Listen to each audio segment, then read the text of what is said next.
Welcome back, Last Men In Podcast, episode 199. We're tag teaming it today. Two-man show. It's, Cam's not with us. Nope. The rainstorm took him yesterday. We found out Cam was made of sugar.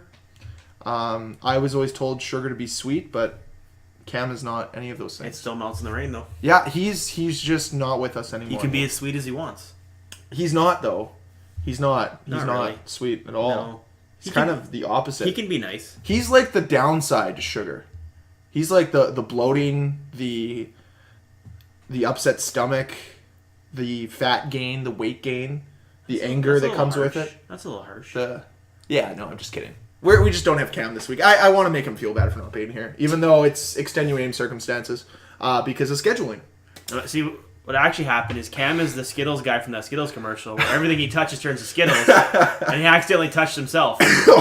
He had an itch on his arm, yeah, and boom, he's Skittles now. Well, there was a mosquito bite, and yeah, he's no Skittles. Yeah, which is why he melted in the rain yesterday. That's true. Because he's all sugar. Okay, so we are 2 games in the Stanley Cup Final, featuring the Las Vegas Golden Knights and the Washington Capitals, because we're here. It's 2018, and we honestly almost forgot who's playing in the final. Yeah, that's so interesting. Well, you know, it's better than the NBA, where it's the same 2 teams every year. I didn't realize that. That's crazy. Did you know LeBron's been in the finals every year since 2011? Did you know that the last time LeBron James missed a final, the Winnipeg Jets were in Winnipeg? Yeah. Yeah, so, that's crazy. 2010. Yeah, that's crazy. That's insane. Is wild. Today the 8-year anniversary, or was yesterday the 8-year anniversary? Today. Because I had the Facebook memory of being at the Forks. 2011. 7 years ago today. 7 years ago. Yep. I still Darkest remember. day in Gary Bettman's life. I still remember I'd say about 7 days. Maybe it was like 10 days before it. I think we were over at your house, and we were hanging out watching hockey. I think the Flyers were playing in the conference final at the time.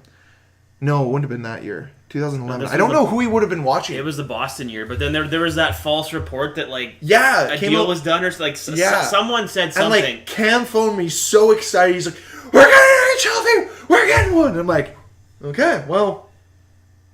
That happened, and we drove down downtown, and people were lining the streets then. And then I'll never forget. Nothing. I'll never forget where I was for the press conference. I vaguely remember there was it was such a back and forth. It was it was a day like today. It was mostly cloudy out. It was getting to the point where they're okay, well, if they're coming to Winnipeg, they got to do it soon because they're running out of time. Yeah. And then literally one night I would go to bed and there was rumblings on social media. They're oh, there's gonna be there's a press conference tomorrow, and everyone's oh, okay, it's happening. And then I wake up the next morning to an alert saying press conference at 10 a.m. today to announce purchase of the Atlanta Thrashers. Yeah, and I was oh, okay, it's real. I remember. Now this is kind of dating me, and it's no longer on YouTube, but I started my YouTube uploading career in 2011. So it was that spring, and I made a video in, I'm going to say March of 2011, talking about the NHL coming back to Winnipeg. And I said, because at that time it was either the Arizona Coyotes or at the time the Phoenix Coyotes, which everyone was ooh, maybe them. Because they were half decent at the time. Well, I think they had just gone to the conference final the year before. There was nothing really tangible too that the Thrashers were leaving. No, people knew they didn't get a lot of fans, but there was no lead up to it. Turmoil being oh, they're in jeopardy. It was just all of a sudden bam, yeah, done. You're oh, okay. Yeah, it was just that false report came out. Then it was probably a week later. I think May 20th was when the leak came out. And then May 31st was when the team was announced. And it was very quick.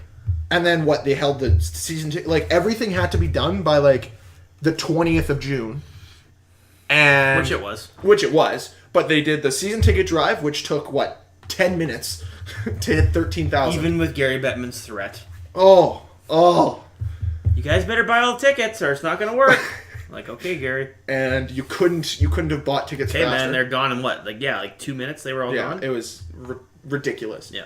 And then, so you had that, and then the Board of Governors had to approve the purchase. So not only did we have to do the season ticket drive, then we had to wait and find out, I think it was June 20th or something like that. And then, boom, 5 days later, we drafted Mark Scheifele. Do you remember like the name turmoil? There was like a couple weeks where everyone's like, "Well, what what's the name gonna be?" And then you're hearing all these rumors and like, there was polar bears, there was Eagles or something. Falcons, there was they were gonna do Manitoba Moose, they were gonna do like it was gonna be a Manitoba name. Basically, everyone was like, "No, it's like it has to be the Jets." Every rumor you heard was like, "It's not gonna be the Jets. They don't want to do it," and I firmly believe that they didn't want to do it.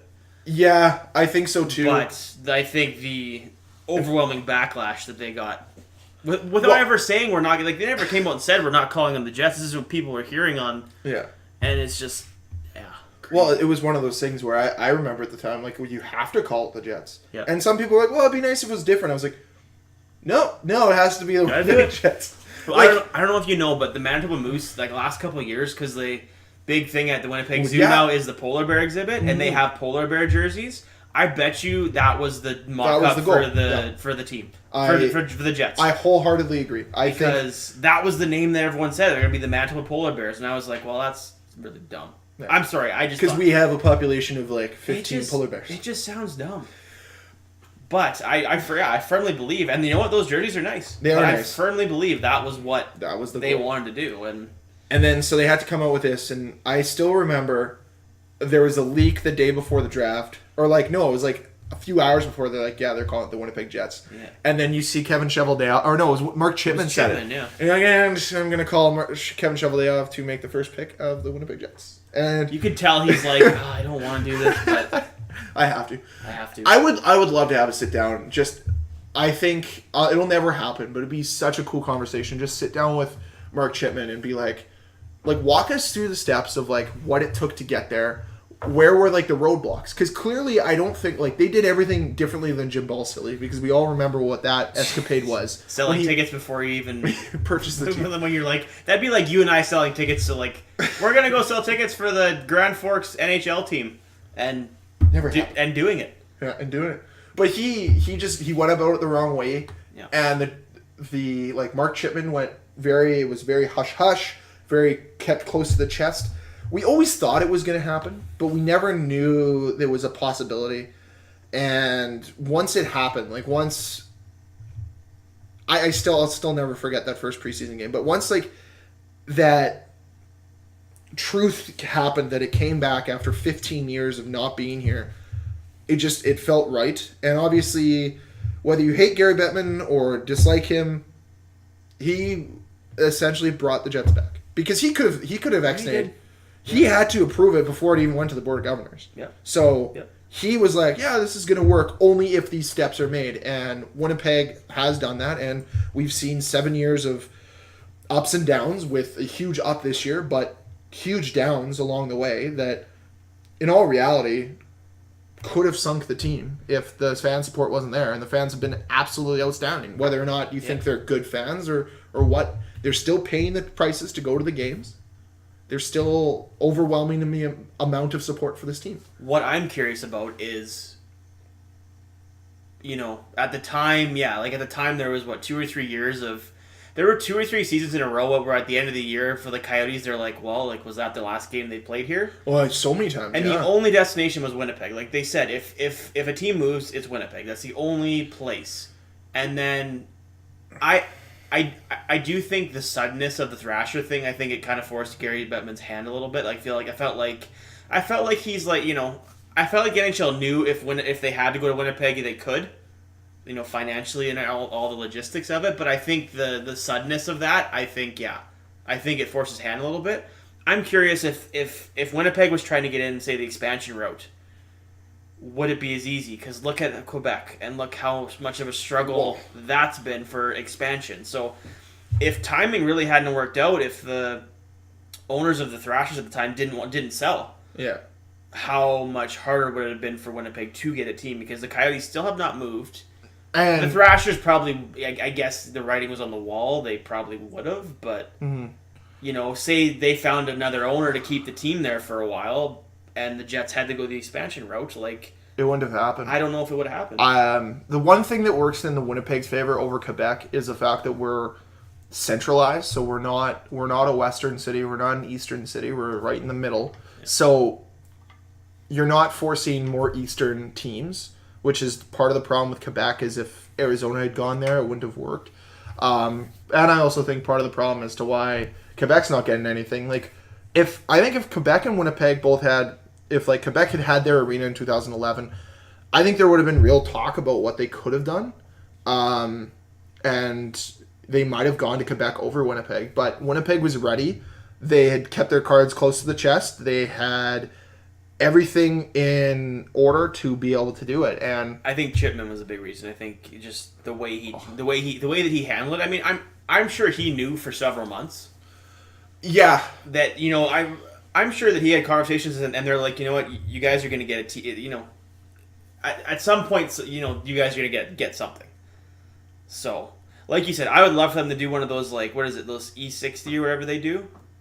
Just like the oh, that'd be so cool. Like a 30 for 30. The from the moment the Jets left till they came back and talk to Chipman, just find out everything that went on. Oh, it'd be so cool. It'd be honestly, I feel like they'll do it at some point, but maybe 10 or 15 years. But it would just be so. The other thing that isn't super well documented either is when the Jets left, Chipman in 4 months turned around. He's like, we're putting the Manitoba Moose on the ice. We're going to be part of the IHL. Yeah. This is, we still have to deliver hockey to Winnipeg. And he was able to do that. And in all reality, brought the Moose from the IHL into the AHL. Then from there, created a big following. As good as the Vancouver Canucks farm system was to the Manitoba Moose, we also had guys like Jason Jaffrey, Jimmy Roy, who made names for themselves in Winnipeg with that team. And if the Moose had never been successful, you don't have the MTS Center that's built. You don't have, Mark Chipman has just done a tremendous job throughout with the planning. And I know he's not the only guy. True North Sports and Entertainment are probably one of the best run companies, I think. Just for the way they envisioned almost rebuilding Winnipeg in a sense, because they moved the Winnipeg Arena into downtown Winnipeg at the Eaton Center that was vacant, and now you've bought up land just south of it that you're making True North Square out of. That's going to have all this business. You've now put in the Alt Hotel, which is across the street. You've essentially made downtown a destination to now live in, where really it wasn't before. You've brought in places like the Met, the Pint, what he's done, and it started with one step, and then now we've seen the Jets coming back and everything like that. That was a huge stepping stone for the city, and then the Jets came back, and everything that's happened over the last 15 years, incredible. And yep, I can't believe it's been 7 years. It is hard to believe. It was also 11 degrees that day. It was super cold when they announced it. Yeah. I watched it in a hospital break room because I was helping repaint a hospital at the time. Yeah. And that just goes to show you too, a preseason game was nationally televised. I'm pretty sure. Yeah, no, they had 3 nationally televised games on TSN. But a preseason game, and it was sold out, and it was wild, and it was just. Did people wear white for the preseason game? I want to say they did. The Jets wore white for the preseason. But I want to say the fans did too. Yeah, I wouldn't be surprised. I did not. I have a picture. But the other thing too is I remember this is so they went to that young tournament that year with just practice jerseys. The first game where they wore Jets jerseys was that split squad game where half the team was in Columbus and half the team was here. Shifley was here wearing 45, had 5 points. 2 goals, 3 assists. To be fair, they were playing the B squad of the Blue Jackets because it was a split. It was a split squad game. Well, I know. So they had half the team here, half the team there, and I think everybody. They didn't have the good half here. No, let's put it that way. But I'll still never forget opening face-off. Bufflin runs over Calvert, and then he grabs 2 guys, starts pounding. Yeah, that was. Welcome to Bufflin, Winnipeg. It was wild. It was good. It was It was crazy. It was so all that. But and honestly, in some ways, it doesn't feel like it's been 7 years. But it also feels like they've been here ever. But you almost don't remember a time when they weren't. You know what I mean? Yeah, and how hungry we were for. And I remember when NHL preseason games used to be here. They used to bring Arizona in to play preseason games here, and I went to one against Toronto. I'm gonna say in 2008. Yeah, and that was pretty cool. And I was like, oh, I can't wait for that one time that I get to see an NHL game. And it's wild. To me still it's almost surreal. Even 7 years into it, I've probably been to 30, 40, 50 games at this point. Yeah. and it still feels surreal. It still doesn't feel like I'm watching NHL hockey. Like, it almost feels like I'm going somewhere else to watch it. Yeah. You know, and it's weird. Like, this year I went to the season opener and I watched them play Toronto, and it's like, it still doesn't make sense to me. Well, and it's really kind of like you're sort of sitting back and reflecting now that the season's over. Like, I went to a freaking playoff game. They were 3 wins away from the Stanley Cup final. I know. Like, you get so caught up in it while it's happening that you don't really you don't step back and actually take grasp of what's actually like how good they actually were. And it's mind-boggling, and it's surreal to me that they were one of the Final Four teams. And I don't think we, at the beginning of the year, I don't think any of us really thought they'd be a top four. Like, obviously in our dreams, we're like, well, they have it, but we need everybody to not click. this year. Like, in maybe 2 or 3 years. I mean, next year's the fabled Hockey News Jets are winning Stanley Cup year. Yeah. Which they nailed with the Houston Astros. So that was that Sports Illustrated article. Or Sports Illustrated, yeah. Yeah. If you ever read, like, I haven't read the articles about it, but the lead up to that team, the same way that when the Cubs won the World Series, like, the way those teams are built, and I think that hockey's very, very much the same as baseball in the sense of you need to make the right moves at the right time. So you need to have the guys you bring in and develop, but you also need to make the right trades, the right signings to be able to form the team. So, like, what's made Winnipeg successful is not all their guys are drafted by Winnipeg and developed by Winnipeg. They've made good trades, like bringing Myers in. Obviously, the moves to bring Bufflin and Wheeler in back in the Atlanta Thrashers days have definitely helped. But a lot of it is development and a lot of it is culture. And that's one of the things that builds good baseball teams and one of the things that builds good hockey teams. Like right now with Vegas, they have one of the best cultures in the NHL because all of them are fueled by the fact that they weren't necessarily wanted by their team, so they just go out and play. And like, I look at that Vegas roster, it's still like weird to think that one of the best scorers this year was William Karlsson, who had 8 goals last year.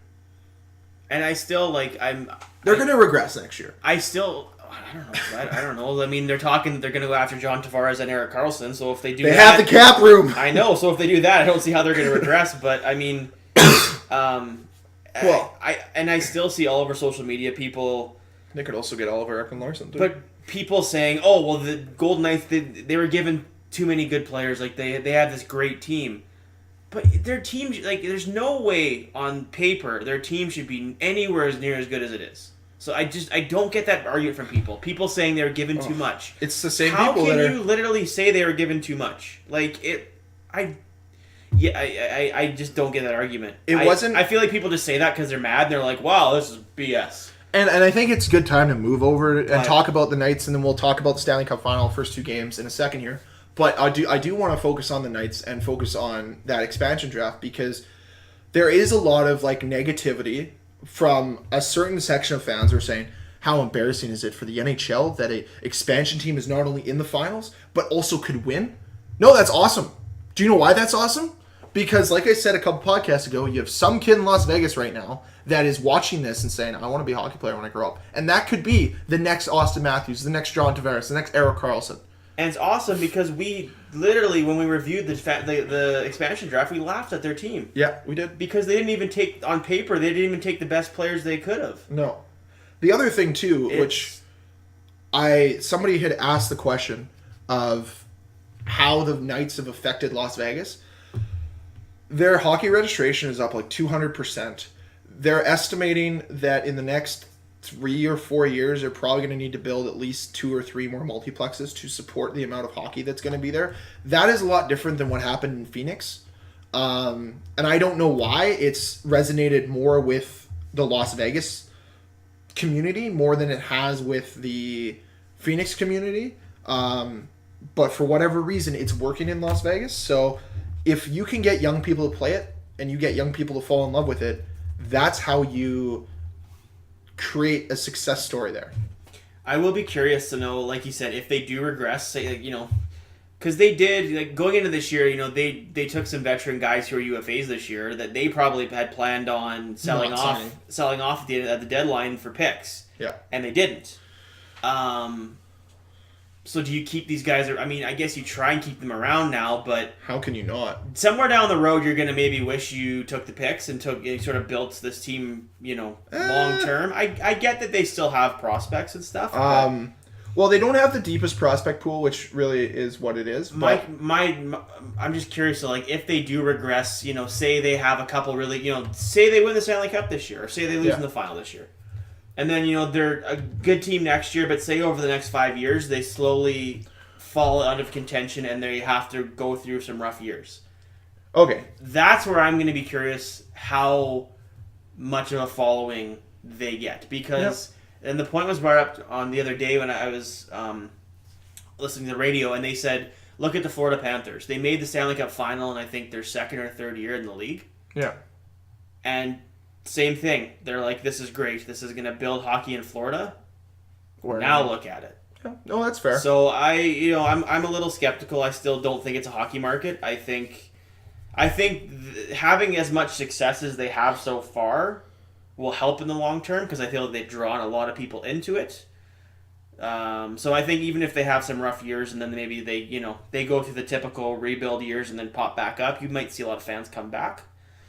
I don't know how many fans will be avid, but maybe I'm wrong. I mean, we've been wrong about everything we said about them this year. Literally, everything. So maybe that too. Not this year, because they only have a second-round pick in the first 3 rounds. But the year after that, they have 6 picks in the first 3 rounds, and the year after that, they have 5. Yeah. So they have 2 second rounds next year, so 2019 draft, and 3 third rounds in 2019. They have 3 second rounds in 2020 and 1 third round in 2020. So I still think they'll have a prospect pool. They'll be interesting. The other thing about Vegas is these, like we have to admit that as cheesy as these pregame ceremonies are, it's doing something to get the NHL out there, because you don't have any of this quirkiness anywhere else. We're so serious and we're so set on being, we have to be so gentlemanly and we have to be so perfect, that Vegas is like, no. Let me just do this. And the fact of the matter is they're doing these quirky pregame intros that half the fan base is like, this is terrible, start the game. And the other half is like, this is terrible, but I kind of want what I this. don't like about it. I'm like, I don't know. The first time I watched it, I was like, that's entertaining. To me, now I'm kind of like, whatever. Like, I don't really care to see this, but it doesn't bother me. Like, some people are mad. Some people think it's ridiculous. I don't really care.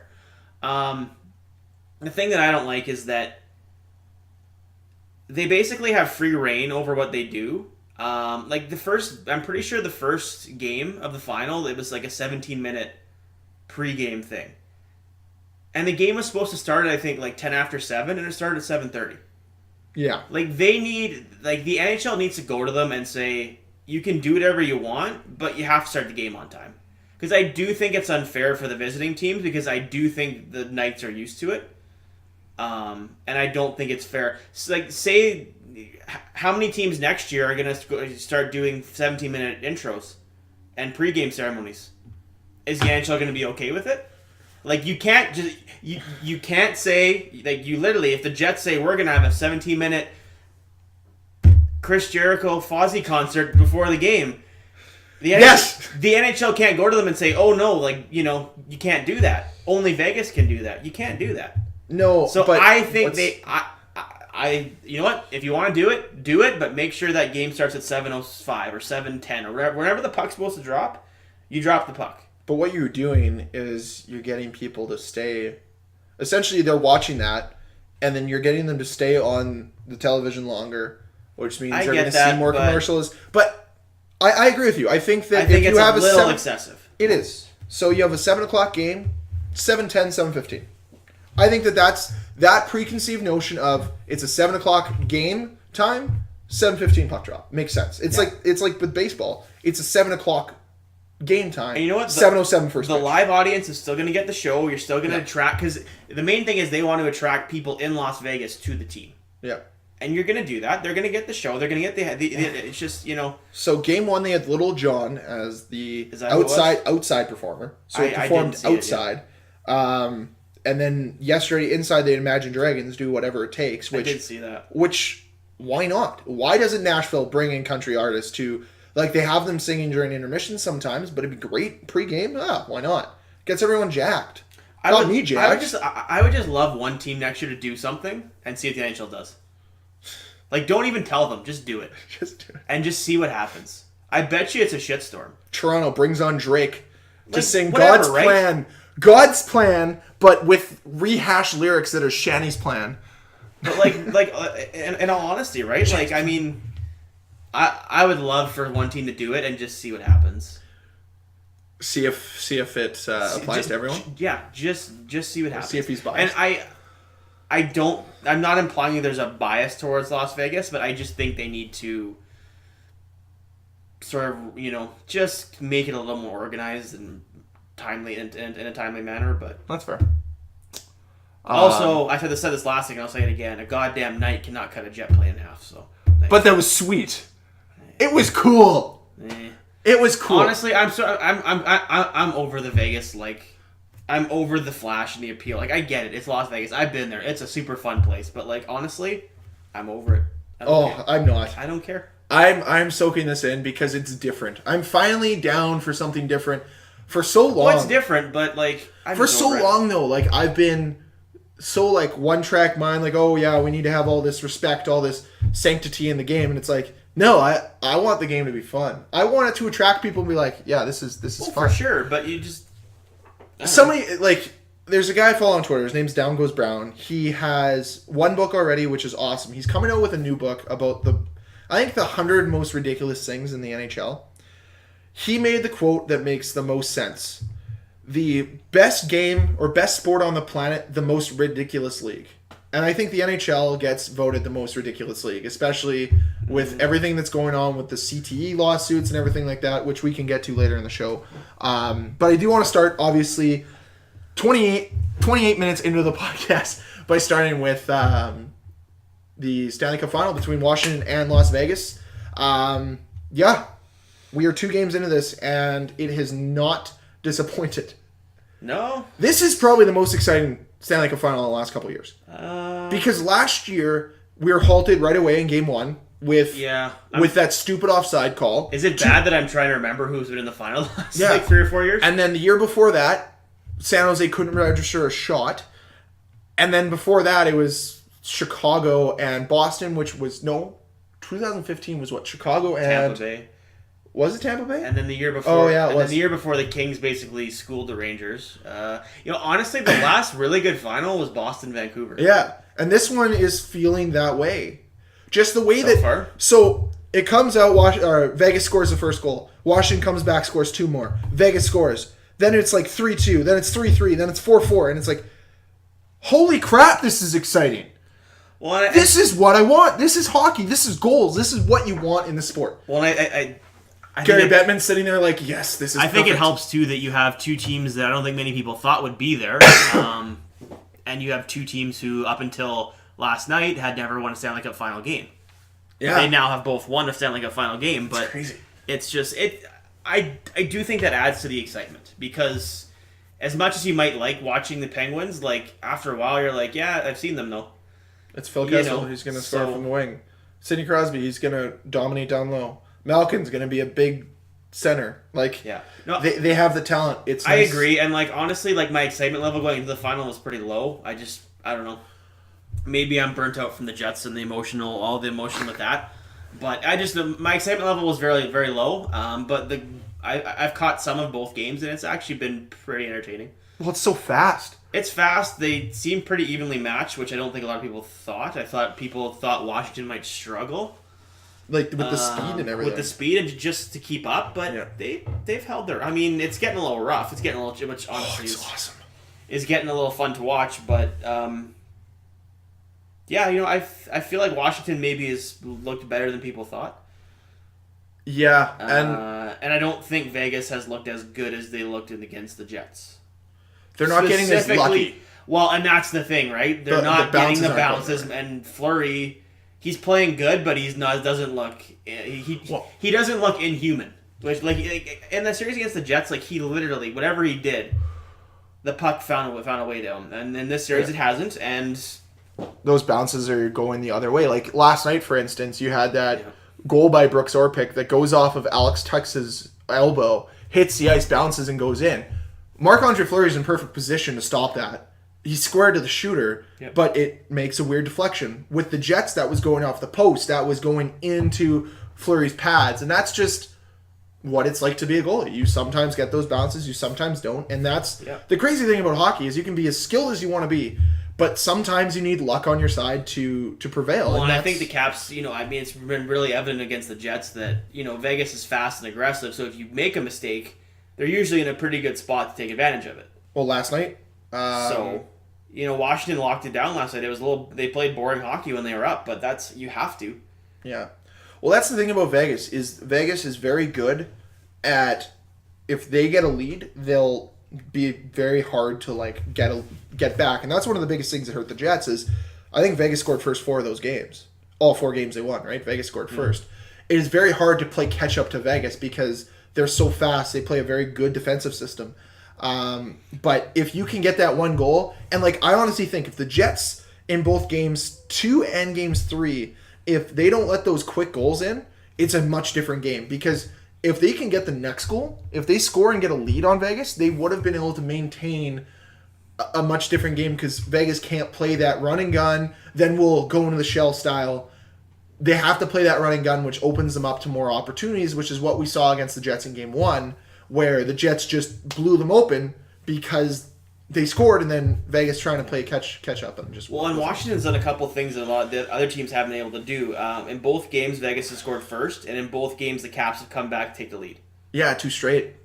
Which the Jets couldn't do, and in the first 2 rounds against the Sharks and the Kings, I don't think that really happened. Can we They also have done something that no other team has been able to do this year. They beat Vegas at home in regulation in the playoffs. Yeah, Vegas only had one overtime or one loss at home, and it was double overtime. Yeah, against the Sharks. Insane. So they've done, and that's things that confidence-wise, that's what you build off of. The only bad thing right now is no clue about what's going on with Evgeny Kuznetsov, who took a hit from Braden McNabb yesterday. Looked like it was like a wrist and a hand though. Wrist, arm, something. It was a high hit, but it looked like it was. It looked like it was the way his wrist. His wrist collapsed to his body maybe when he was taking the brunt of the hit. And last thing that team needs is to lose him, especially with Nicholas Backstrom. I don't know, did you see that handshake line with Backstrom? Well, he didn't. He shook with his left hand instead of his right hand. Well, I guarantee you he's not 100%. No. I guarantee you half the guys in this series are 100%. No. And that's part of the injury thing, right? That's the way it goes. Stay healthier. Who is 100%? Tom Wilson. Although maybe not after last night because he got popped in the mouth pretty good. But. The last thing I want to talk about before we can talk about the Tom Wilson thing, the kind of the surprise player right now for the Washington Capitals has been Lars Eller. Yeah, he's been all over the place. Yesterday, I think he had 3 points. If there's always that one guy, and it was Nick Bonino for a couple years, and this year it's Lars Eller. It's always a third-line center that's and I'm going to play out of my mind for the next 2 months. Championship teams, that's what happens. Weird. Guys step up. Huh. You think maybe Montreal could use a guy like him? Dude, Montreal could use so much. Maybe a center, maybe they could use a center. Too bad they never had a guy like Lars Eller on their team. It's been proven that they do trade away good players. Yeah, it's been proven. They've done it a couple times. I don't think, I honestly think they should, if they had ever had a guy like Lars Eller on their team, they would have been better. Having players like Lars Eller are a good thing. To be fair, last night might have been the best game of his career. But he's been so good all playoffs. No, he's been good. He's been their unsung hero in a sense. Ovi just continues to score one-timers. It makes no sense. He's so good. Yep. And, we saw a different side of Ovi's game yesterday, too. And he's emerging as he blocked shots, he was hitting, he was shooting, he was scoring. It's this is the complete player we all hope Patrick Laine turns into. But it's also you know what? I was going to make a comparison is that... What's going on? The Jets and the Caps basically run the same power play.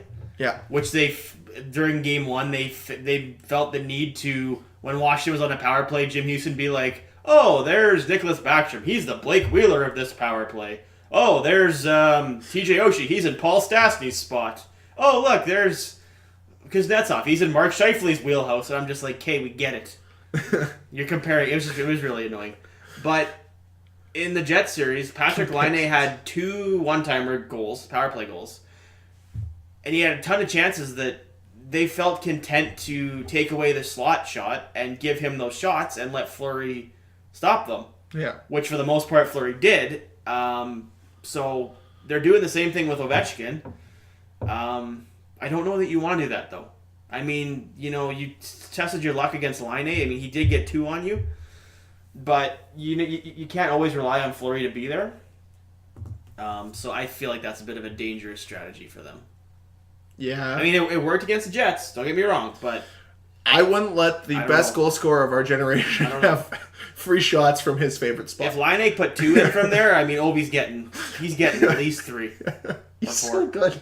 Like, when we talk about him slowing down and it's just not happening, it's... Well, I mean, he doesn't want to lose. He knows full well that he might not get back here. So. Yeah.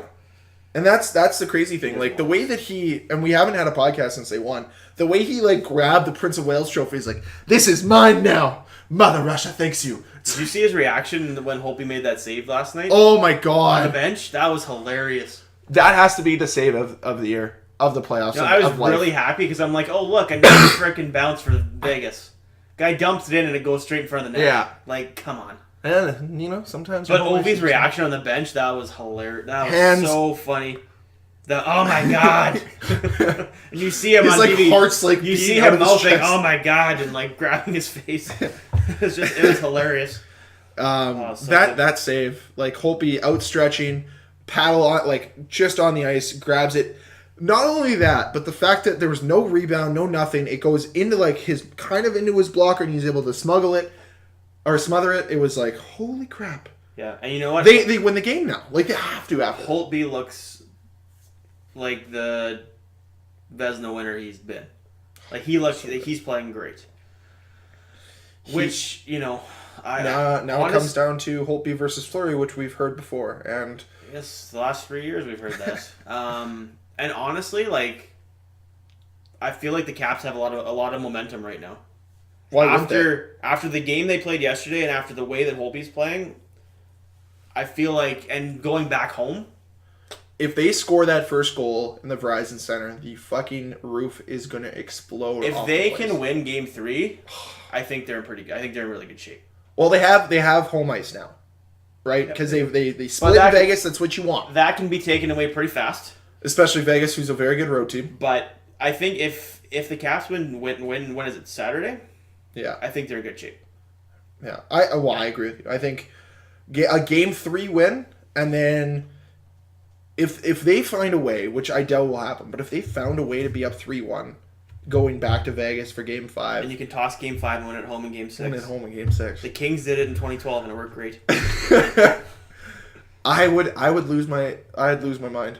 Like, watching the pure joy on Ovi's face when he got to hold the Prince of Wales trophy, I want to see that, but with the cup. And it's funny, like, I've asked so many people, and obviously maybe we're Winnipeg, maybe we're a little bit more biased, but I'm like, so who do you want to win? And they're like, well, I don't want Vegas to win. I want Ovi to win. It's not, I want the Capitals to win. It's, I want Ovi to win. Yeah. I'm pretty sure if you told our grandparents that we're cheering for a Russian to win the Stanley Cup, they'd roll over. Like, my grandpa would be losing his mind. You know what? Yeah, like for me, to me, it's not that I'm necessarily pulling for the Caps. I mean, I am, but it's Ovi. Like, the guy deserves it. You know who 100%. else? You know who else deserves it? Barry Trotz. Barry Trotz. Yes, exactly. 100%. Yeah, he. And there is some spite on my part because I still think that the Vegas Golden Horseshoes never should have beaten the Jets. So, but I'm over it, kind of. Not really.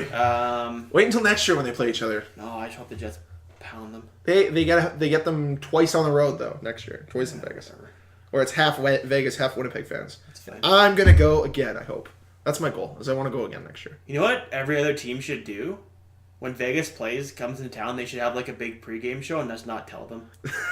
They should like kill a night somehow. They should have like a jet plane fly and like land on the night. I don't think that's not good. It's not what you do. Think of the possibilities. Hurricane can get sucked out into the hurricane. Yeah. Panther, you can get mauled. Mauled by a panther. Lightning, you can get electrocuted. He can get suffocated by leaves. Yeah. Put in a bag of leaves and just dead. I don't know how you get smuggled by a bunch of Canadians, but you can get smuggled Just like a bunch of Canadians beat up at night. no, just a bunch of Canadians saying sorry and annoy him to death. My personal favorite would be Vancouver because they'll get eaten by a giant whale. Yeah, yeah. Just a night on fire. Get Steve Carell to come for that Flames game and light him on fire. Well, Rick, you killed a guy. You can do the Alberta trifecta. So they play Edmonton night 1. You just douse them with oil, and then the next night you light them on fire in Calgary. Perfect. Done. Perfect. I like it. I like it a lot. See, there's so much potential. There is. Anyways, back to what we were talking about. I don't remember what it was. Tom Wilson Yes. hit on Jonathan Marchessault in Yes. Game 1. Earned him a 2-minute interference penalty. No suspension. Mm-hmm. Once again, a lot of people feel the NHL is biased towards Tom Wilson. Not only that, but biased in the Stanley Cup when it comes to Do you ever giving out notice that the suspensions. majority of people on social media, like when they don't like something, their first two responses are, "Oh, the refs blew it for us," or "Oh, it's fixed. The NHL wants them to win." Yeah. I'm like, No. there's other reasons that things happen. If there is a sport that is extremely hard to fix, I would say it's got to be hockey because there's too much randomness and it's not controlled enough by the refs because the refs can... Unless you can tell me what's a catch in the NFL, because I still don't know. The NFL still doesn't know. It's like goaltender interference in the NHL, though. That's true. But goaltender interference happens a lot less than in the NFL with a catch. The other crazy thing is I'm glad you brought up goalie interference. It hasn't been an issue in the playoffs. No, there's been a couple challenges, and for the most part, they've overturned them. Yeah, it's been very consistent. Yeah. But there just hasn't been the same amount of what was happening. And Yep. Which, I'm sure honestly, they can be happy good. with. That's good. Okay, so Tom Wilson. Blindside hit on Jonathan Marchessault, earned him a 2-minute interference penalty. What do you think of it? I think it was a penalty. I don't think it's a suspension. I think it got magnified because of who did it. I don't know. I mean, it was a late hit. It wasn't a high hit. It was from the side. There was no injury. I don't know. 2 minutes, 5 minutes, maybe. I honestly, 2 minutes to me. But again, because of who it is, Yeah. it's magnified into this big, huge thing. Now, you have Ryan Reeves do that to Mark Scheifele. What's your opinion? Well, I mean, And that's the thing. Like, I'm bias not comes gonna into like play it, here. but I mean, I don't know. I if it had been like a flagrant elbow to the head, well, for sure. But it was late. Like, I get it, and it was totally avoidable. And It I got don't him know. a penalty. If Marchessault had been visibly hurt, it would have been a 5-minute penalty. It would have been a game misconduct. for sure. But because Marchessault wasn't visibly hurt, it was a 2-minute penalty. Nothing about it was... He got a penalty. He got penalized for it. Meaning the NHL already knew and the ref knew right away that hit is not okay. But did he target the head? No. Did he use an extension of his body to complete the hit? No. There is no reason why that should be a suspendable hit. One of the things, I was talking to a guy at work about this who played very high-level hockey, and he a little bit older now. He said, back when I played, clean hit would have, either that play, Tom Wilson would have gotten into a fight, or Ryan Reeves would have come on the ice at the same time as Tom Wilson, they would have had a fight. And that's the difference, is now you have a hit like that, which is dirty because it's a dirty hit because it's a penalty, but it's not a dirty hit in the sense that he was out there trying to injure someone. He was finishing a check in open ice, and more often than not, open ice hits look worse than they really are. You know what? Honestly, I don't doubt that he knew it was late, and he just said, "Screw it, I'm going to do it anyway." And you know what? That 10 years ago, that happened all the time. Yeah. Like, I mean, I feel like, and not that I'm against making the game as safe as possible. I'm fully for that, but I think people are so quick now to, bad hit, late hit, guy got hurt, suspension. Like, I don't know. I think feel like Marchessault... people are so quick to jump on that train, and I get that a lot of people don't like Tom Wilson, and I get why, but I'm sorry, but Ryan Reeves punching him in the face yesterday when he's not even looking is just as bad, if not worse. Yeah. And yet nobody says a word about it because, it's Tom Wilson, he deserved it. How? Like, I mean, it's the same thing. It's a same type of player. I mean, actually, if you want to even go on, if you want to really dig into it, Tom Wilson's twice the player Ryan Reeves is. Oh, for sure. Tom Wilson's playing top line minutes every night. But, and again, Tom Wilson does it, it's a big deal. Ryan Reeves does it, it's like, whatever. So, I don't know. I don't get, I mean, both were penalties and both were stupid and both aren't suspensions. It's just that's how I see it. And you know what? It's like this is relatively small stuff for compared to what they're like the brawls you used to see. Like well, like it's look up the 1986 line brawl between the Quebec Nordiques and the Montreal Canadiens.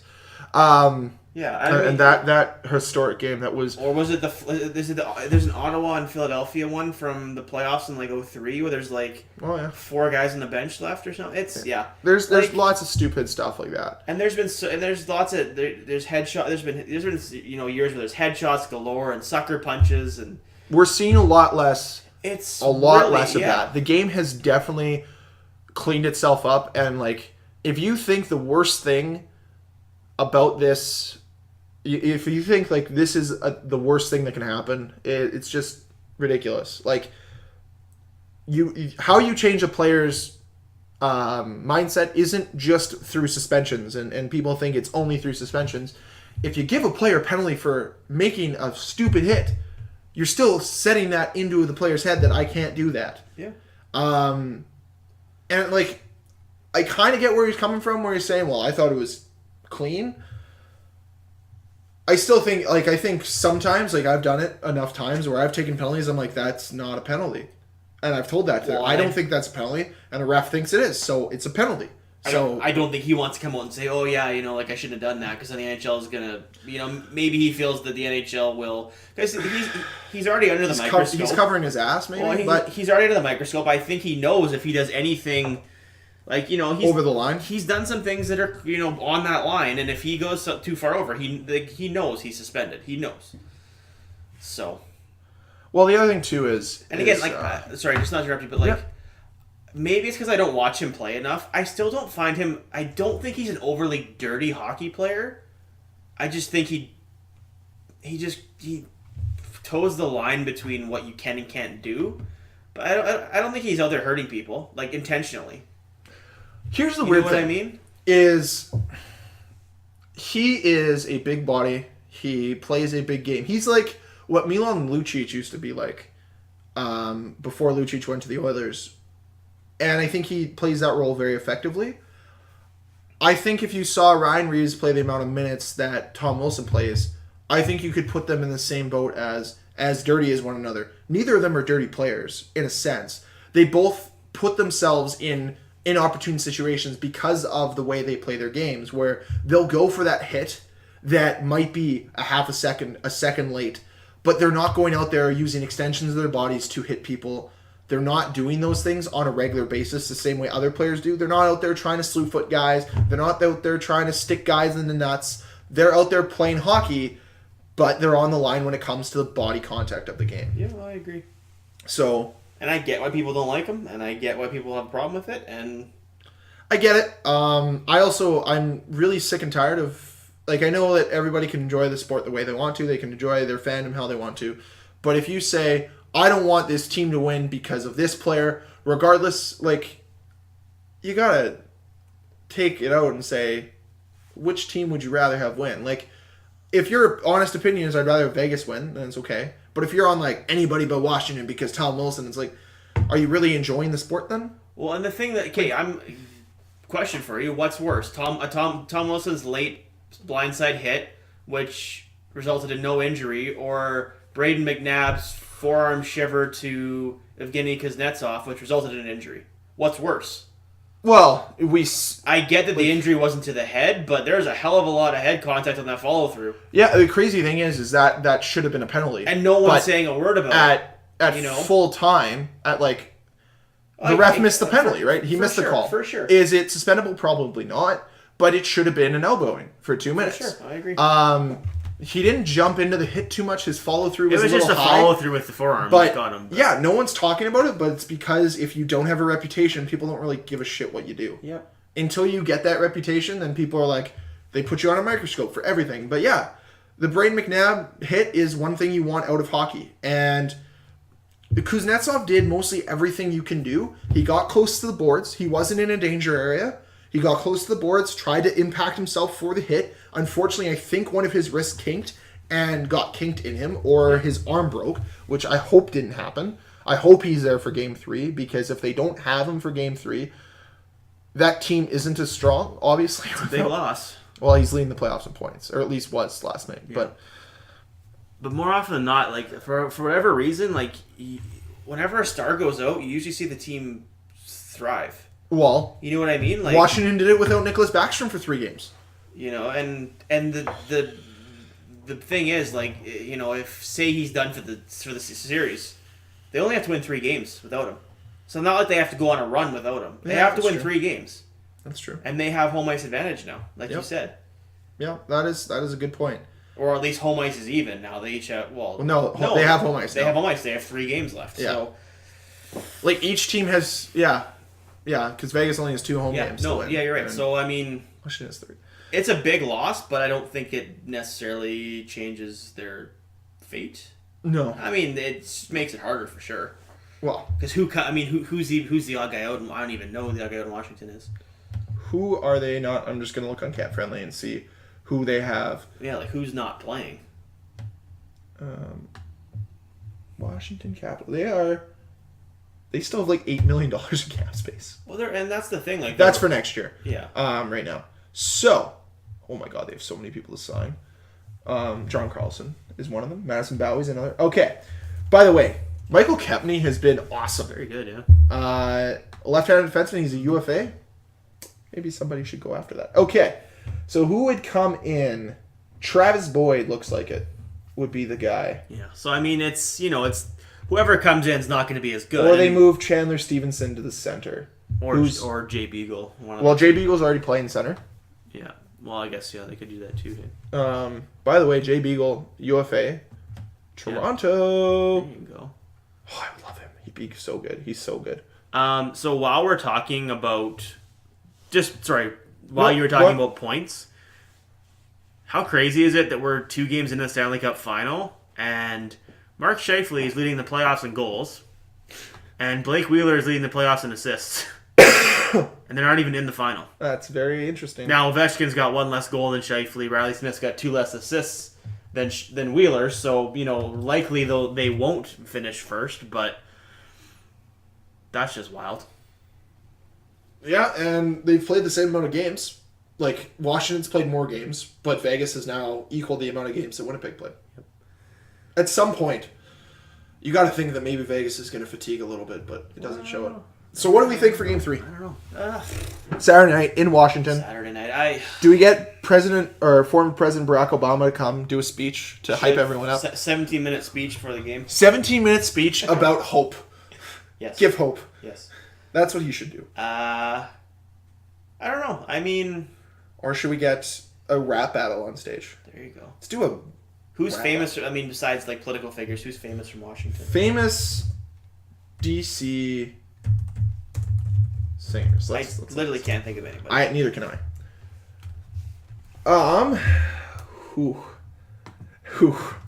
Okay, this is musicians from Washington. You know what? Like, just buy it. Give us the best one. The first one. It's tough. It's tough. There's not a lot.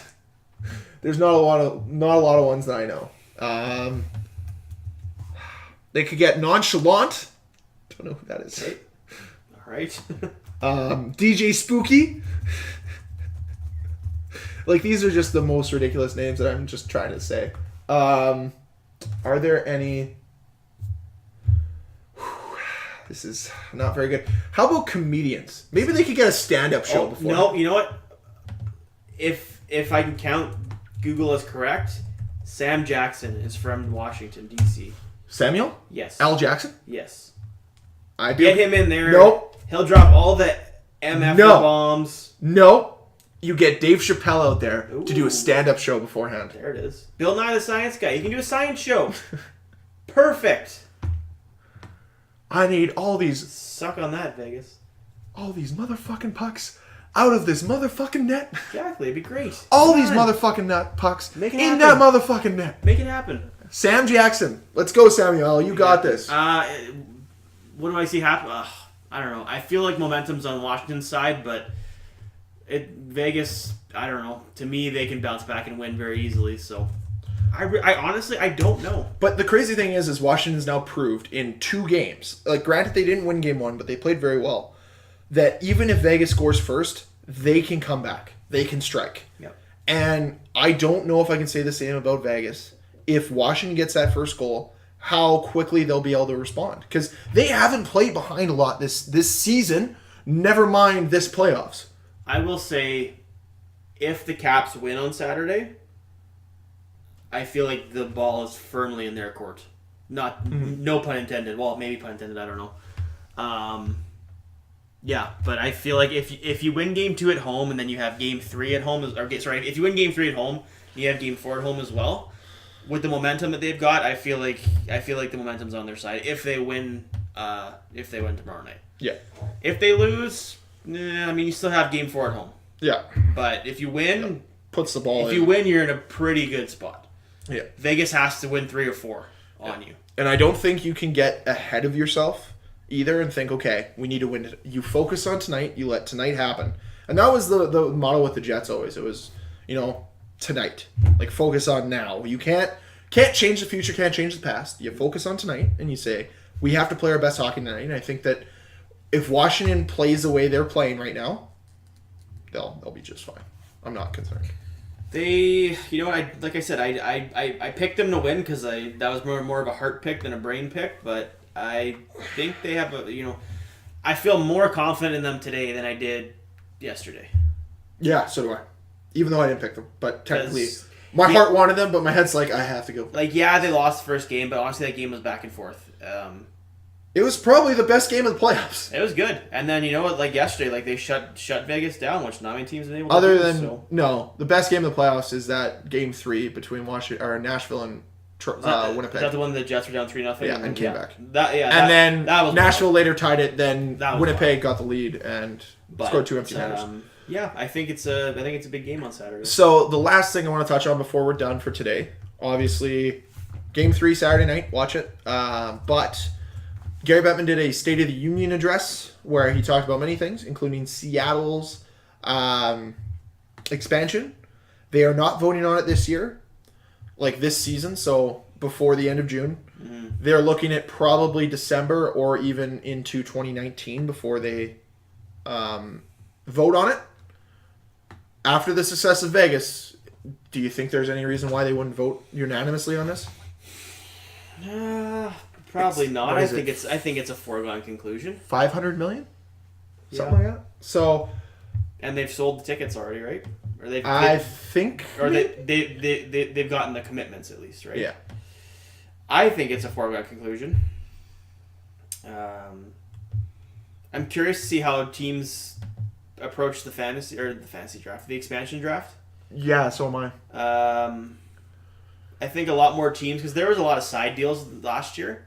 Like, I mean, that's how Vegas ended up with Alex Tuck and Eric Holla and Riley Smith and Marcia Show and all these guys. So, well, exactly. And I feel like teams next, when Seattle comes in, I feel like teams are going to go, we don't want to lose this guy, but we'll just cut our losses and lose one guy instead of giving you 2, key pieces. Well, they're not going to change anything with the expansion draft. I feel like there'll be a lot less side deals, though. I feel like teams will just say, you know what?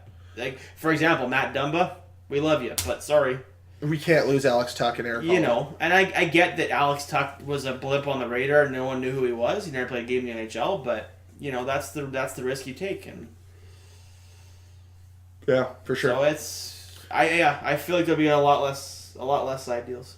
The other thing that was talked about as well is it looks like the cap could go up to between 78 and 82. So that'd be they announced the cap is 80. It's 80? Yeah. So that means it's going up $5 million. Yeah. So that's going to put some teams that are like right on the verge there. They're going to be able to get some new players into the lineup. I'm hoping that's just enough Paul Stastny money for the Jets. Just to give you kind of a borderline here, that leaves $11 million for the Chicago Blackhawks next season to sign guys, which we did not do it last show, and I feel bad about this. Marian Hossa now is officially going to retire from the NHL. His injury will not let him play. So I'm pretty sure his contract will end up just on the LTIR, which means they'll free up 5.2. So Blackhawks could have $16 million worth of money to I still play next year. think there's going to be a move though. I think Seabrook maybe. I think they'll have to. If you're able to move it, I just think they're going to. He's 33 and he's paid until 2024. Ooh, they're gonna have to retain 40 at the end of that. They're gonna have to retain salary, but I just don't see any other way for them to. Yeah, even if you retain $2 million, that's not the worst. Yikes. Yeah, and I guess free agency's in a month now, right? So free agency's a month away, drafts less than a month away, which obviously I feel draft doesn't have the huge hype around it normally does. Doesn't seem like it. And maybe because of all the hype with Vegas and here in Winnipeg, it's been playoff runs. So and we're like, well, and the Jets have what, the 27th pick? Yeah. Like, who cares?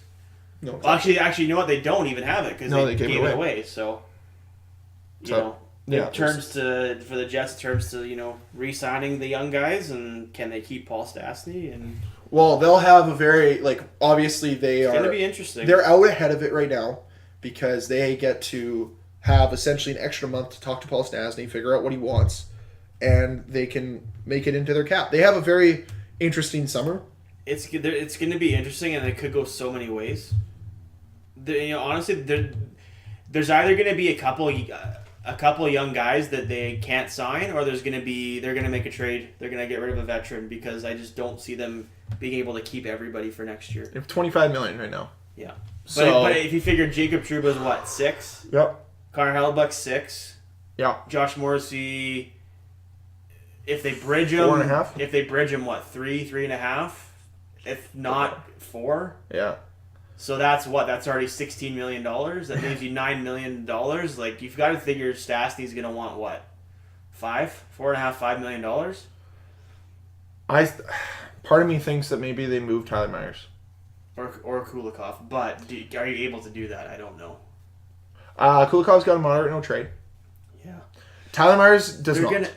And obviously you don't want to trade Tyler Myers. He's been great here, but maybe look at that. They're going to have to. I mean, it's... The other thing is... Because then they have what? They'll have $4 million to sign Adam Lowry, Joel Armia, Andrew Kopp, Tanev. List goes on, right? So yeah, well, Kopp's signed for next year still. He is. Lowry's up, right? Lowry... Okay, so the guys up for Winnipeg are Tanev, Matthias Hendricks, which I don't see coming back, Stastny, Armia, Dano, Lowry. So I could see Dano, Matthias Hendricks gone, so they would have to sign Armia, Lowry, Tanev, which I think cumulatively you might be able to get them all for $7 to $8 million. Yeah, like you're not going to get it for $4 or $5 million, because you got to think Lowry's going to be 2.5, 3. Yeah. Armia's probably around 2, and Tanev probably 1 to 2. Like yeah. And then you look at I don't see any reason why Roslovic's not. They could. Maybe they move Andrew Kopp. Are they really saving? I'm not saying you're saving. I more so look to maybe Brian Little, Myers, Perreault, someone that's making decent money that you probably you don't want to part with. But what about? It'd be tough. He's got only a year left though. Blake Wheeler. Wow, I don't know how you. I don't know how you get rid of your best player. He's the best. I don't know either, but he's their best player. Right now, he's their best player. He won't be in a few years, but he's their best player. So, because the chances are you're not going to be able to get him for. Well, you got to. You have to give him $8.5 million after, which is a $3 million raise. Well, he's kind of on that. He's what, 32? Do you give him? He's going to want he's worth his ask right now $8 million. That's probably what he's worth, but. Do you want to be paying a guy that for 8 years? Into his 40s. He's the kind of player where I feel like he'll be very productive well into his late 30s. But again, yeah. He's playing his best hockey later in his career. Brian Little, I think his best days are behind him. And yet he signed for 5 more years. Whereas Blake Wheeler, I feel like you're getting a lot out of Wheeler for at least the next 4 or 5 years. So it's tough. It's interesting. I think this year they can get a lot done. Next year's a little bit different with having to sign Connor and Laine.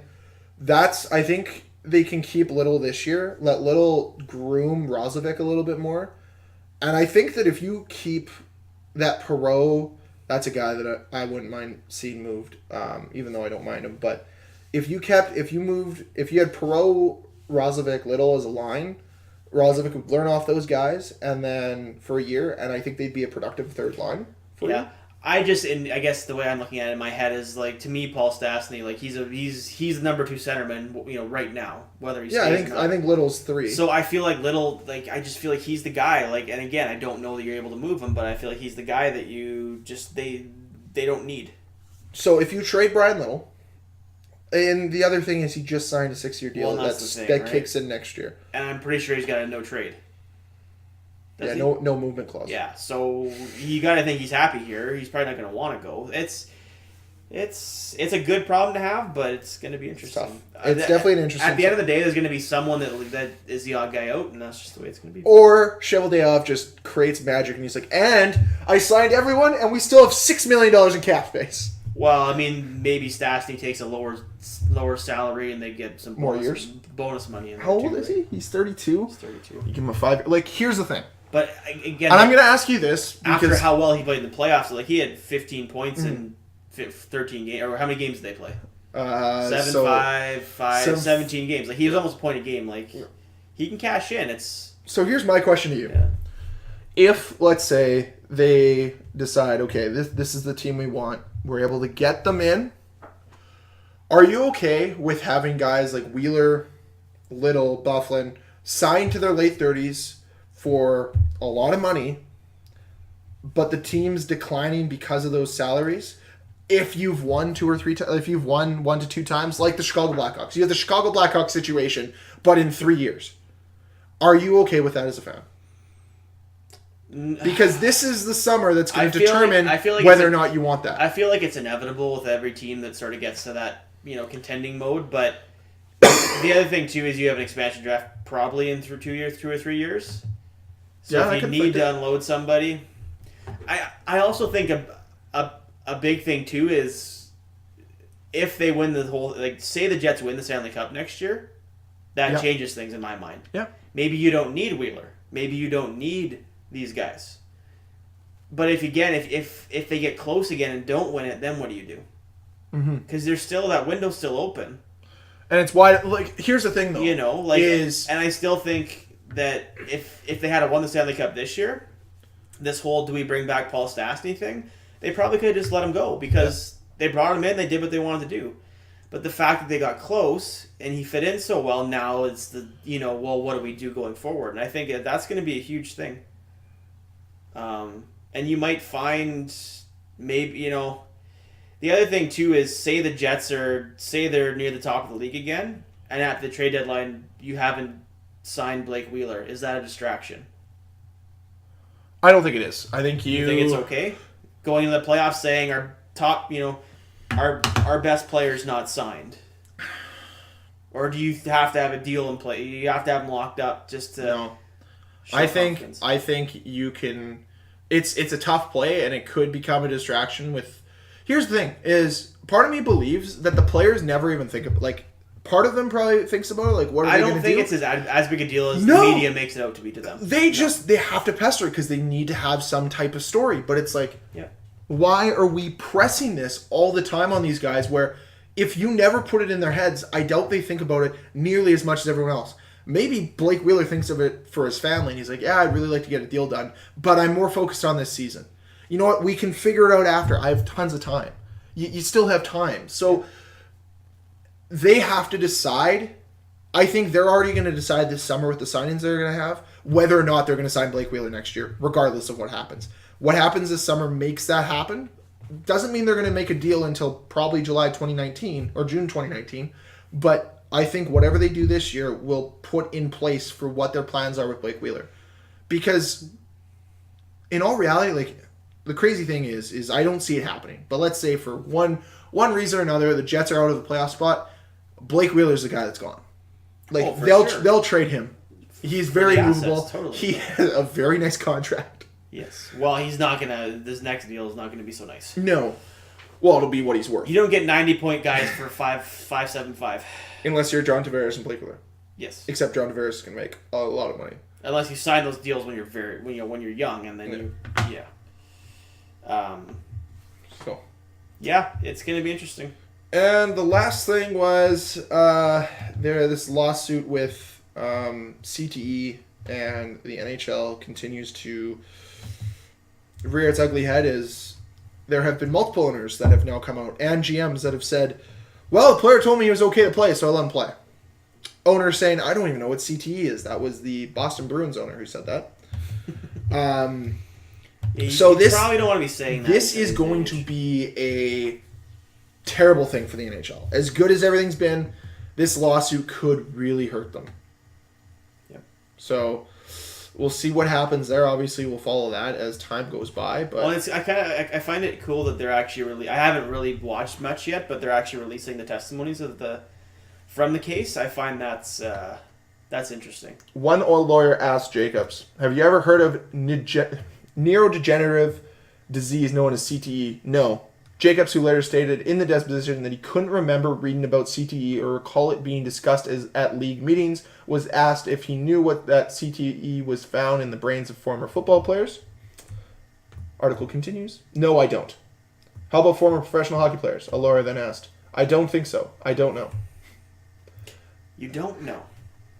So I think they have a very good case. It's going to be interesting to see how it plays out. Jacobs, who's owned the Bruins for the past 43 years, has seen players such as Patrice Bergeron and Marc Savard deal with concussions over the past decade, with Savard in particular dealing with the effects of post-concussion syndrome. See, I'm of the mindset that, there's no, you can't pretend CTE is not a real thing now. You can't. You can't pretend it's not real. It's real. It's almost like you've went to school for this, Dan. It's just now it's going to be, how does the NHL pretend that they didn't know about it, right? Because I mean, hey, and you know what? Pay a lot of fucking money. It's a tough, coming from that profession. It's tough because you may think a player's concussed, and if he tells you he's fine, it's hard to. And in that professional environment, when there's so much pressure on these players to perform, it's and maybe from your end, you're like, well, I'm on the fence about what I think, I'm on the fence with how you're doing, and you go to the player and the guy says, I'm fine, I feel good.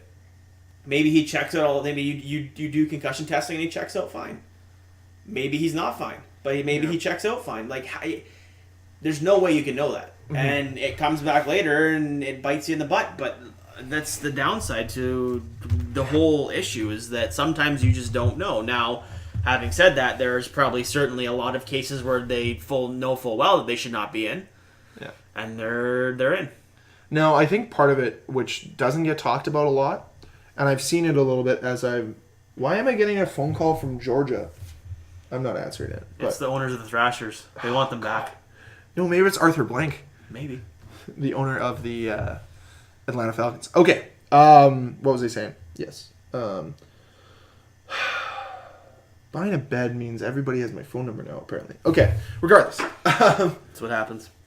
I think one of the things that isn't being talked about at all with this concussion and CTE stuff is the effects on the developing brain when it comes to this stuff. Because how many of these guys that now have these issues played in an era of, well, Tommy, you got a game today at 6 o'clock. Okay, Tommy goes to the game, gets hit hard. I have a headache, coach. Are you okay to play? Yeah. There has to be some effects there. Not only on the full-grown adult brain, but on a kid brain. And I've seen it. I've been coaching hockey for the last 4 years. I've seen these kids get absolutely destroyed in hits and get concussions because of them. And are they the same person after? Maybe, maybe not. Does it affect them? Heck yeah, it does. Does this have something to do with it? Now, I don't think removing hitting from hockey is necessarily the way to protect against this. It's the same as, would you remove hitting from football? No. But I think that there needs to be an investigation, and that is how much was done in the NHL and how much was done before the NHL. Mm-hmm. And maybe they do, maybe every player, a player, if you want, this is just a theory, is you take a player at 18 at the combine and you say, can we, do some brain tests on you now to see where you are at, and we'll take brain tests after you're done playing in the NHL. And we'll go and we'll monitor that, and we'll see if there's effects that happen before the game and after the game. Because if I'm the NHL, my main defense would be is, can't this happen during minor hockey? Wouldn't it have more effect on a underdeveloped brain versus a fully adult developed brain? Sure, totally. So now, I'm not a lawyer. I'm not a doctor, but that would be the only route I'd go. And I honestly think there wouldn't be a bad idea to see the effects of concussions progressively throughout a player's career. Because as much as we all love hockey, it is a dangerous sport, and it could have long-lasting effects.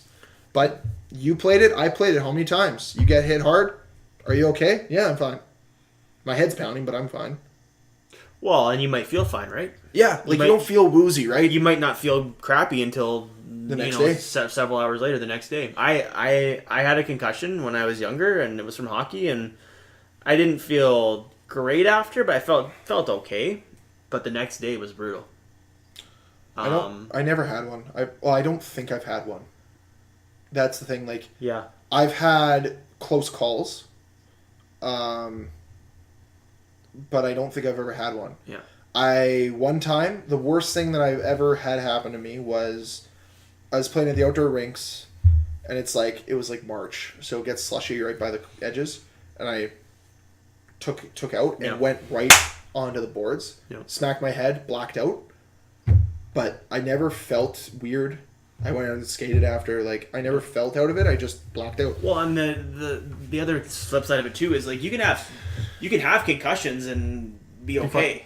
Yeah. But you can have concussions and have damage that you don't even know is there, or that over time it gradually appears or gets worse. So it's irreparable damage. There's so many variables that go into it, and yeah, it's a very tricky thing to sort of have a clear consensus on how to.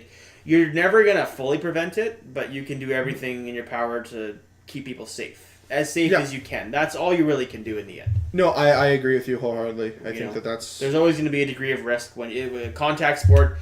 You could walk out the door and hit your head on something, and you can get a concussion. Like, it's you can slip in the shower and get a concussion. There's a degree of risk, and it's just So what do you take away from this? Don't take showers. You can slip and fall and hurt yourself. Live in a bubble.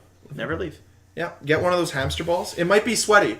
Your body might overheat, but you'll never get a concussion. You'll be okay. Or get whiplash. You'll be okay. What's worse, whiplash or concussion? I've never had whiplash, but I don't know. Because, like, one messes your spine, right? The other one messes your brain. the symptoms are very similar. I mean... I had a kid on my team get whiplash this year. The symptoms are very similar, and sometimes you can mistake one for the other, depending on what happened. But I imagine neither is fun. No, can't be. Let's put it that way. Okay. We will see you guys next week, where... I guess between now and then there'll be 2 games. Hopefully we're going to film next Tuesday. So yes, because they've decided to spread this thing out as long as they can. Whereas you look at the Calder Cup, where there's a little bit more travel. By the way, the Toronto Marlies are playing against the Texas Stars. And also, we forgot, Mem Cup, the Titans won. Acadie Bathurst there it is. Won. I did not watch any of the this. Titans. They beat the Regina Pats in the final. So. Is it true that the Toronto Marlies have won like 9 playoff games in a row or something? Yeah. They've swept the last 2 rounds, and that's wild. That's wild. They got Travis Dermott and Andreas Johnsson back from the Leafs, right in time for Game 7 against the Grand Rapids Griffins, and have not lost with them. I'm trying to find a stat because I saw this stat. I'm trying to remember what exactly it was, but it was. Sorry, let me see if I can find it. It was in regards to the AHL playoffs this year. Well, the Texas Stars played against the Rockford Ice Hogs, and that series almost... Oh, no. That series almost was a sweep. But Rockford... Texas was up 3-0. Rockford extended it to 6 games. But I'm trying... all the AHL playoff games are going to be on TSN2. So, Calder Cup final on TSN2. Yeah. So, it should be good. I'm excited for it. Be really cool. And this is the one thing I really like about what the Marlies are doing is... They've made the playoffs a lot. They've had a lot of success. So a lot of these guys that have played there, they know what it means to win, and they know how hard it is to win. So they put that effort forward, which is nice. So looking forward to that for sure. What else is happening? Draft, man. Going to see what happens with Tavares, Carlson. See if the Ottawa Senators are going to move. I think Ottawa going to Quebec might be the most realistic thing to happen. That might be the next thing that happens. Okay, I can't find the stat, but it was something basically on the lines of, I think there were 3 teams in the AHL consecutively this year that had 7-game win streaks at the same time in the playoffs. That's insane. Yeah. Would have been Rockford because they swept. Would have been Rockford off of their. It was Toronto. Could have been Rockford, Texas. I want to say Texas and somebody else. But it was it was wild. It was something crazy like that. That's crazy. Which means that a lot of the series obviously weren't close. No, it means you have some strong teams and some weaker teams for sure. But yeah, it's pretty wild. No, I want to look at their. Let's go AHL playoffs. I know this doesn't matter, but if you guys are here, please get to the this. bottom of it. Yeah, I want to find this out. I think that'd be kind of neat. Yeah, it was pretty wild stat. Okay, so so you have Toronto. Oh, could have been Lee Valley. Maybe. Lee Valley going into Toronto, maybe? I don't know. Sorry, it was Utica Comets. I don't know why I thought it was Grand Rapids. Toronto, Game 5 against Utica. They have not lost since then. Yeah. Syracuse Crunch won 3 straight going into Toronto, then lost 3 straight. Yeah, so Rockford swept the Chicago Wolves, swept the Manitoba Moose. Yeah. And then, so they had 7 games going into that Texas series. So they had lost 3 straight. Yeah. Texas won 3 straight against Tucson, sorry. Yeah. And then won 3 straight against... So, no, they won 4 straight against Tucson, then won 3 straight against Rockford. Yeah. So at 3 different times, there was 3-game win yes, streaks. Basically that's the stat. There were 3 teams that had at least 7-game win streaks. This playoffs. This was the first round. There were only two series that won 5 games in the first round. Those were the Toronto Marlies versus the Utica Comets and the Manitoba Moose versus Grand Rapids. That's who played Grand Rapids. Right. Manitoba. Then round 2, Lee Valley beat Charlotte 4-1. Marlies beat Syracuse 4-0. Rockford beat the Moose 4-0. Texas beat Tucson 4-1. That's crazy. Yeah, wild, hey? Yeah, welcome to AHL. Okay, thank you guys very much for listening. If you want to reach out to the show, catch us on Twitter at LastMinutePC. You can send a tweet to us there. If you want to ask us a question, whatever you want, comment down below on YouTube. To find us on YouTube, Last Minute Podcast, so you find us there. Hit that subscribe button. Also, our email is lastminutepc@gmail.com. And check us out wherever you take your podcast, Last Minute Podcast. Thank you very much for listening, and we'll see you next week. Go Sports, go.